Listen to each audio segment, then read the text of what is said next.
Hello guys, कैसे हैं आप सब। जैसे कि आपने अभी देखा होगा, थोड़ी देर पहले मैंने जस्ट वीडियो अपलोड किया था UIIC असिस्टेंट के सेकेंड शिफ्ट का total question 40 out of 40 question मैंने अपलोड किया था। And thank you so much for the confirmation. उसमें कुछ ने कहा कि बिल्कुल ऐसा ही सेम टू सेम क्वेश्चन था। तो ये मैं हमेशा कहती हूँ कि शायद कभी थोड़ी देर हो जाए, घंटे 2 घंटे लेट हो जाए, बट मैं कोशिश करती हूँ कि क्वेश्चन सारे गैदर हो जाएं, या फिर सही एटलीस्ट मैं इतना चेक कर लूँ कि हाँ मतलब ये सही है इन्फॉर्मेशन, या फिर बस ऐसे ही एवे ही मतलब होता है ना कि बस एवे ही फैला हुआ है बात कि हाँ ये भी आ रहा था वो भी आ रहा था। तो एक ये चीज़ से भी थोड़ा सा लेट हो जाता है। और क्योंकि मैं नहीं चाहती, क्योंकि ऑब्वियस ही बात है, जब कोई भी वीडियो अपलोड करता है या कोई देखता है तो वो नहीं चाहता है कि एक ही चीज़ के लिए वो बार बार देखे, या फिर अरे ये तो वो था ही नहीं जो मेरे काम का नहीं है। तो ये जो टाइम वेस्ट होता है तो वो मैं समझ सकती हूँ कि मैं भी कोई अगर टॉपिक पे अगर वीडियो ढूंढूँ और वो बिल्कुल वो ना मिले तो थोड़ा सा लगता है कि पता नहीं कहाँ से ये क्वेश्चन आया है। बट फिर भी मैंने इसलिए इसमें कहा था कि आप एक बार चेक कर लीजिएगा, बट आपने कहा कि बिल्कुल वही क्वेश्चन था। एंड ऑफ कोर्स कि कीवर्ड्स भी पता चलते हैं तो लोगों के माइंड में वो क्वेश्चन रिकॉल हो जाता है, क्योंकि अब माइंड क्या होता है ना, हमारा एकदम स्थिर होता है, तो सारे रिकॉल होने लगते हैं क्वेश्चंस, तो उन्हें पता चल जाता है। तो मैंने तो उस वीडियो में कहा था ये बात कि मैं जल्दी फर्स्ट शिफ्ट के भी जनरल अवेयरनेस लाऊंगी, जो भी मेरे पास अवेलेबल होगा, जितने ऑलमोस्ट, तो ऑलमोस्ट मेरे पास अवेलेबल है सारे क्वेश्चन, इसलिए मैंने टाइम नहीं लगाया। क्योंकि ऑब्वियस ही बात है, उनका भी मन रहता है स्टूडेंट का, वो भले ही परेशान हो ना या ना हो, लेकिन ऑब्वियस ही बात है, ये टेंडेंसी है हमारी कि हम चाहते हैं कि एक बार क्वेश्चन मिला ले कि हाँ भाई वो सही है या नहीं। क्योंकि जीए में बहुत कम ऐसे स्टूडेंट होते हैं जो सपोज़ कीजिए अगर आप 30 बना कर आ रहे हैं तो वो चेक नहीं करेंगे 30 और 30 मेरी सही है। ऐसा बहुत कम है, क्योंकि उन्हें खुद नहीं पता होता है, वो एग्ज़ाम में बैठते हैं उन्हें लगता है नहीं ये ऑप्शन सही है, लेकिन सही कुछ और निकल जाता है ना। ये बिल्कुल हिंदी के डेली शॉप की तरह कभी कभी होता है, विलेन कोई और था और कोई और ही निकल जाता है ना। तो बस एक ही बात कहूँगी कि आपके अटेम्प्ट कितने हैं 40 में, 35 हैं, 30 हैं, 20 हैं, 15 है, क्या है मैटर वो नहीं करेगा। आपकी एक्यूरेसी जितनी हाई होगी वो मैटर करेगा, है ना। और ये भी वन टाइम एग्जामिनेशन है, तो जाहिर सी बात है कि इसके बाद तो कोई प्रोसीड्यूर है नहीं है, तो कट ऑफ भी एवरेज ही कट ऑफ जाएगी। ऐसा नहीं है कि टॉपर अगर बहुत 4-5 है तो उन पर ही कट ऑफ जाएगी, बट एक्यूरेसी मेंटेन बहुत होना ज़रूरी है। खैर, मैं वीडियो शुरू करती हूँ फर्स्ट शिफ्ट के जीए के लिए। प्लीज़ तब तक आप चैनल को सब्सक्राइब कीजिए गाइस, शेयर कीजिए, और प्लीज़ अपनी छोटी सी यूट्यूब फैमिली को थोड़ी बड़ी कीजिए, और अपना प्यार बनाइए। खैर, क्या था क्वेश्चन, एक सेकेंड। हाँ, तो जीए के क्वेश्चन 40 थे, ऑब्वियसली बात, 2 शिफ्ट है या क्वेश्चन तो 40 ही रहेंगे, वो तो इधर उधर नहीं होंगे। बट कुछ स्टूडेंट थे, उन्होंने कहा ऐसा कि सेकेंड शिफ्ट से फर्स्ट शिफ्ट ज़्यादा इजी थी, ये उन्होंने ऐसा कहा। हालांकि ये चीज़ नहीं होता है, जब भी वो लोग जीए सेट करते हैं तो उन्हें खुद नहीं पता रहता है ना, वो तो नॉर्मली जीए सेट करते हैं, जीए का कोई ये नहीं होता। हाँ, थोड़ा सा डीप आ सकता है, थोड़ा सा ऊपर ऊपर क्वेश्चन आ सकते हैं, वो हमारा फॉर्चुनेट कहिए कि हो सकता है हमें उस शिफ्ट के क्वेश्चन ज़्यादा आते हो, तो ये फॉर्चुनेट वाली भी थोड़ी बात हो जाती है। बट ऐसा नहीं है, वो क्वेश्चन का लेवल इतना हाई और कम नहीं करेंगे, क्योंकि उन्हें भी बाद में बहुत टेंशन होती है नॉर्मलाइजेशन करने में। ऐसा नहीं होता है कि उन्हें कुछ सोचना नहीं होता है, बस मार्क्स बैठा देते हैं, उनके भी अपनी बहुत सारे रूल्स होते हैं, प्रोटोकॉल्स होते हैं। खैर, LRS से रिलेटेड एक क्वेश्चन था, LRS से। इसमें क्या एक्चुअली था, कुछ लिबरेजाइड रेमिटांस स्कीम है, एक पार्ट ऑफ मैनेजमेंट, ये फेमा के का एक पार्ट है, इस तरीके का कुछ था।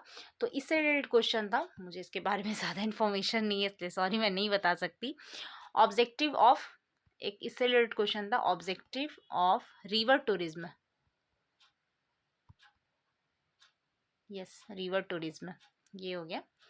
ये ऑब्जेक्टिव थोड़ा ज़्यादा नूडल्स टाइप का हो गया, नहीं ये बी ही ऐसे है। एक क्वेश्चन था, zone of, sorry, zone not under ombudsman, ठीक है, अंडर ऑमर्ड्समैन। ये जिसने बताया उसने कहा उसने आंसर पुणे लगाया था। आप बताइएगा आपने क्या लगाया और इसका सही आंसर क्या है, पुणे है या नहीं है। ठीक है, फिर एक क्वेश्चन था not in ministry of fertiliser,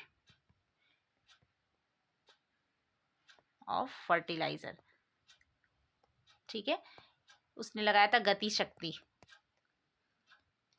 जिसका भी आंसर एक्चुअली जब दिया रहता है ना तो मैं लिख देती हूँ मैं भी साथ साथ, ताकि अगर सही हो तो आप एक बार चेक कर लीजिए। और अगर अगर सपोज इसमें से कोई भी आंसर मतलब गलत है, ज़रूरी थोड़ी है ना उसने सारे लगाए होंगे तो सही लगाए होंगे, तो कुछ है तो आप करेक्शन ज़रूर कर लीजिएगा। ठीक है, ये आंसर मैं बगल में लिख देती हूँ ताकि थोड़ा सा आपको ढूंढना ना पड़े। उसके बाद एक ऑब्जेक्टिव ऑफ रिवर टूरिज्म से भी रिलेटेड क्वेश्चन था। अच्छा, ये मैंने बोल दिया क्या? ठीक है, एक बार लिख देती हूँ फिर से। ठीक है, एक सेकेंड। आरबीआई पोस्टल से रिलेटेड क्वेश्चन था। वो कंफ्यूज था बंदा, उसने कहा उद्गम उसने लगाया, डोंट नो सही है या नहीं है। ठीक है, फिर एनएचएआई किनको अपॉइंट किया गया है चेयरमैन। ठीक है, ये पॉइंट चेयरमैन, ये डायरेक्ट क्वेश्चन था। चेयरमैन एनएचआई के कौन बने हैं, एकदम डायरेक्ट क्वेश्चन। संतोष कुमार यादव है इसका आंसर। एक क्वेश्चन उन्होंने पूछा था ODOP मतलब वन डिस्ट्रिक्ट वन प्रोडक्ट। ठीक है, वन प्रोडक्ट, ये एक इनिशिएटिव है। ठीक है, ये किसके अंडर आता है, ऐसा कुछ under the department for promotion of industry and internal trade, जो भी। तो इससे रिलेटेड क्वेश्चन था। ठीक है, पेंच टाइगर रिजर्व रिलेटेड एक क्वेश्चन था। पेंच टाइगर रिजर्व, एक्चुअली क्वेश्चन ही आंसर था। आई थिंक ये महाराष्ट्र में है और फर्स्ट डार्क स्काई है और 5th इन एशिया है। तो इसी बीच में किसी क्वेश्चन, आई थिंक ये क्वेश्चन था कि ये कहाँ है। ठीक है, तो जिसका आंसर था महाराष्ट्र। फिर एक क्वेश्चन था कि कौन सा दो जगह है, ठीक है, जो थर्सडे कुछ on Thursday named the joint winners, वो जॉइंट विनर बने हैं क्लीनेस्ट सिटी को लेकर। यस, क्लीनेस्ट सिटी को लेकर वो जॉइंट विनर बने हैं, इंदौर एंड सूरत। ओके, उसके बाद एक क्वेश्चन था जनरल इंश्योरेंस बिजनेस से रिलेटेड एक क्वेश्चन था। ऑफ कोर्स इसमें इंश्योरेंस इंक्लूडेड है तो जाहिर सी बात है वो भी आएगा ही इसमें। जनरल इंश्योरेंस बिजनेस से रिलेटेड क्वेश्चन था। फिर लॉन्गेस्ट सी ब्रिज, ओके, लॉन्गेस्ट सी ब्रिज अटल सेतु। आपको किसी पे अगर डाउट होगा तो प्लीज़ कमेंट कर दीजिएगा, मैं भी उसको एक बार और चेक कर लूँगी, बट उसने जो बताया मैंने बता दिया। इंडियन क्लासिकल, ठीक है, वोकलिस्ट रशीद खान, ये क्वेश्चन था रिलेटेड। ठीक है, एक क्वेश्चन था आरबीआई ऑफिसेस को लेकर था, एट जो भी कितने लोकेशन में था, ऐसा एक क्वेश्चन था। फिर एक क्वेश्चन था एक second, yes, New York time 100 notable list, ठीक है, बाई सलमान रुश्दी। एक ये क्वेश्चन था। इसके क्वेश्चंस एक्चुअली फर्स्ट शिफ्ट के क्वेश्चन जो है ना वो थोड़े मतलब मैं ये नहीं कह रही कि बहुत ही ज़्यादा इजी है उससे रिलेटेड, मतलब उससे कंपेयर में, बट थोड़ा सा मुझे डायरेक्ट लग रहा है लाइक एनएचआई का। हालांकि उसमें भी 2-3 क्वेश्चन ऐसा ही है, ऐसा नहीं है कि उसमें सारे के सारे टफ है, इसमें सारे ईजी है। वो मिलाकर तो ऑब्वियस ही बात है वो लोग देते हैं जीए में, बट मैंने कहा ना थोड़ा लक की बात हो जाती है जीए। ठीक है, इस तरीके से क्वेश्चन था। फिर ग्राउंड वाटर से रिलेटेड था, ground water management and regulation, ठीक है, एंड रेगुलेशन। उसके बाद क्वेश्चन था, एक सेकेंड,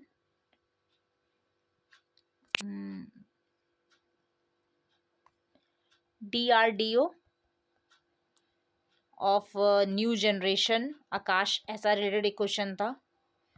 की पॉइंट्स बताया उसने। उसने कहा कि ये थोड़ा सा ज़्यादा ही लेंदी था क्वेश्चन, तो मुझे याद नहीं है, बट ये मुझे की पॉइंट जो याद है इसका मैंने वो बता दिया, ठीक है। और ही यस यस, उसके बाद क्वेश्चन था वर्ल्ड एथलेटिक का हेडक्वार्टर कहाँ है, देख लीजिए। स्टैटिक नहीं आता, स्टैटिक भी उन्होंने डाल दिया, वर्ल्ड एथलेटिक का हेडक्वार्टर कहाँ है। उसके बाद एक क्वेश्चन था वर्ल्ड इकोनॉमिक फोरम से भी रिलेटेड एक क्वेश्चन था, इकोनॉमिक फोरम, कुछ 54th फोरम, कुछ 54th मीटिंग, समथिंग रिलेटेड कुछ क्वेश्चन था। क्या था पूरा क्वेश्चन, अगर किसी को याद होगा तो प्लीज़ मेंशन कीजिएगा कमेंट में। NICL फॉरेन ब्रांच, बाबा रे, NICL का फॉरेन ब्रांच कहाँ है, ठीक है। एंड WTO, ये क्वेश्चन तो मतलब थोड़ा सा मतलब अच्छा क्वेश्चन था, बैंक के जो भी हैं। तो मैंने कहा ना कि ऐसा नहीं होता है, जो क्वेश्चन आपको आ गया वो आपके लिए इजी है, जो नहीं आ रहा है वो आपके लिए टफ है, बात यहीं पे ख़त्म हो जाती है। अगर आपको नहीं पता है कि बिहार का CM कौन है तो वो आपके लिए टफ है। अगर आपको पता है कि हिमाचल प्रदेश का गवर्नर कौन है तो वो आपके लिए ईजी है। बस GA का यही फंडा है ना।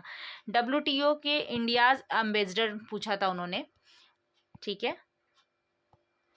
तो इसका आंसर है वाजेंद्र नवनीत, यस, वाजेंद्र नवनीत, ठीक है। एक सेकंड। एंड और भी कोई क्वेश्चन थे क्या। इंटरनेशनल टॉलरेंस डे, जिसका आंसर है 16 नवंबर। अच्छा, तो उन्होंने दोनों में एक एक डे पूछ लिया, ये आपने नोटिस किया। मैंने कहा ना कुछ वो सिमिलर रखेंगे। फर्स्ट शिफ्ट में इंटरनेशनल टॉलरेंस डे पूछा है, सेकेंड शिफ्ट में उन्होंने पूछा था वर्ल्ड टेलीविजन डे, ठीक है। अब बताइए आप, अगर सपोज अगर फर्स्ट शिफ्ट की रहती तो मुझे तो ये वाला शिफ्ट का क्वेश्चन आ रहा था, वर्ल्ड टेलीविजन डे मुझे पता था कि कब है, बट मुझे वर्ल्ड इंटरनेशनल टॉलरेंस डे बिल्कुल नहीं पता था। तो जिनको आ रहा था तो ये क्वेश्चन उनके लिए ईजी हो गई, जिनको नहीं आ रहा था उनके लिए टफ हो गया। तो बस यही है, डेट्स ऑल, मतलब यही सारा क्वेश्चन था मेरे पास अवेलेबल फर्स्ट शिफ्ट का। आप बताइएगा आपके कितने सही हो रहे हैं इसमें। एंड द मोस्ट इम्पॉर्टेंट, जब भी आप कमेंट कीजिए अटेम्प्ट, तो प्लीज़ आप एक्यूरेसी भी ब्रैकेट में ज़रूर लिखिएगा, GA का स्पेशली। ये नहीं कि मतलब 39 आपने लिख दिया और छोड़ दिया, तो बहुत सारे तो जो भी उम्मीद होगा थोड़े बहुत रखे हुए होंगे आपकी इस अटेम्प्ट को लेके, वो छोड़ देंगे। होता है ना, हर लोगों का नेचर अलग अलग होता है ना, बहुत लोगों का माइंड ऐसे टेंशन में आ जाते हैं वो। तो एक्यूरेसी भी थोड़ा वहाँ पे आप मेंशन कर दीजिएगा, ताकि खामा किसी का टेंशन क्यों बढ़ाना, है ना। तो थैंक यू सो मच। आप बताइएगा कितने सही है कितने गलत, और all the very best next paper जब भी है आपका। एंड लेटेस्ट ही पढ़ना ज़्यादा बेनिफिट है, ये चीज़ देखने को मिला है। आई डोंट नो कि अब उसमें AO में वो क्या करेंगे, बट ऑब्वियस ही बात है, पेपर वही है तो थोड़ा सा लेवल तो ऑब्वियस ही बढ़ेगी, क्योंकि ये AO का पेपर है, ऑफिसर लेवल का पेपर है, तो लेवल पेपर का भी बढ़ेगा। बट मुझे नहीं लगता है कि 1 साल पहले का पूछेंगे या 6 महीने का, जब ये पैटर्न चल रहा है तो उसमें भी डीप पूछेंगे, बट वही 3-4 मंथ को लेकर आई थिंक ज़्यादा वो कॉन्शियस होने वाले हैं। खैर देखते हैं, वो तो उनकी बात है, वही जाने। चलिए, तब तक अपना ख्याल रखिए। A very good night, thank you.